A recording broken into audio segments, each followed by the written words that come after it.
All. So ഞാനിന്ന് മീഷോയിൽ നിന്ന് വാങ്ങിച്ചിട്ടുള്ള ഒരു 311 റുപ്പീസിൻ്റെ ഒരു വിൻറ്റേജ് ജേണൽ കിറ്റാണ് അൺബോക്സ് ചെയ്യാനായിട്ട് പോകുന്നത്. ഭയങ്കര ഒരു ക്യൂട്ട് ആൻഡ് ഓർഗനൈസ്ഡ് ആയിട്ടുള്ളൊരു പാക്കിംഗ് ആണ്. ലൈക്ക് ഒരു പ്ലാസ്റ്റിക് കോട്ടിങ് പുറത്തുണ്ടായിരുന്നു, അത് റിമൂവ് ചെയ്യുമ്പോഴേക്കും നമുക്ക് ഒരു പ്ലാസ്റ്റിക് ഒരു ബോക്സ് പോലെ കിട്ടും. അതിൻ്റെ പ്ലാസ്റ്റിക് ബോക്സ് തുറക്കുമ്പോഴേക്കും നമുക്ക് 346 ജേണൽ ഐറ്റംസ് ഉണ്ട്. ബുക്കുണ്ട്, ജേണൽ ബുക്കും കവറും ഉണ്ട്. പിന്നെ ഇതേപോലത്തെ നോട്ട് പേപ്പേഴ്സ് ഉണ്ട്. ആക്ച്വലി ഇതിൽ ലാസ്റ്റ് കാണിക്കുന്ന നോട്ട് പേപ്പറാണ് എനിക്ക് ഭയങ്കരമായിട്ട് ഇഷ്ടപ്പെട്ടിട്ടുള്ളത്. പിന്നെ ഒരു 2 പോക്കറ്റ്സ് പോലത്തെ സാധനം ഉണ്ടായിരുന്നു.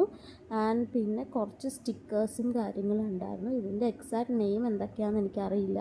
പിന്നെ 2 വാഷി ടേപ്സും പാറ്റേൺ പേപ്പേഴ്സൊക്കെ ഉണ്ടായിട്ടുണ്ട്. അപ്പോൾ ഞാനൊരു ഫസ്റ്റായിട്ടാണ് ഇങ്ങനെ ജേണൽ കിറ്റൊക്കെ വാങ്ങിച്ച് യൂസ് ചെയ്യുന്നത്. അപ്പോൾ ഇതിൻ്റെ എക്സാക്റ്റ് നെയിമിംഗ് ഒന്നും എനിക്ക് കറക്റ്റായിട്ട് അറിയില്ല. പക്ഷേ എന്തായിരുന്നാലും എനിക്കിത് ഭയങ്കര വർത്ത്